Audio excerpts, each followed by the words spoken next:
ঈদ আনন্দকে আরও রাঙিয়ে তুলতে মানিকগঞ্জের সাটুরিয়ায় নাহার গার্ডেনে ভিড় করেছেন হাজারো দর্শনার্থী।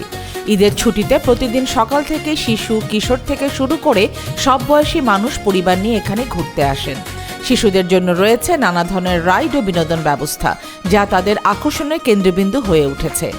বিস্তীর্ণ এলাকা জুড়ে গড়ে ওঠা এই গার্ডেনে দর্শনার্থীরা অবাধে ঘোরাফেরা করছেন, কেউ ছবি তুলছেন, কেউ বা পরিবার নিয়ে আড্ডায় মেতে উঠেছেন। সব মিলিয়ে উৎসবমুখর পরিবেশ বিরাজ করছে পুরো এলাকা জুড়ে। দর্শনার্থীদের এই ব্যাপক উপস্থিতিকে কেন্দ্র করে গার্ডেনের বাইরে বসেছে বিভিন্ন অস্থায়ী খাবারের দোকান। ফুচকা, চটপটি, আইসক্রিম সহ নানা মুখরোচক দোকানে ভিড় করছেন আগতরা। ঈদের ছুটিকে ঘিরে নাহার গার্ডেন যেন পরিণত হয়েছে এক আনন্দ মেলায়। দর্শনার্থীদের এমন উপস্থিতিতে প্রাণচাঞ্চল্যে ভরে উঠেছে পুরো এলাকা।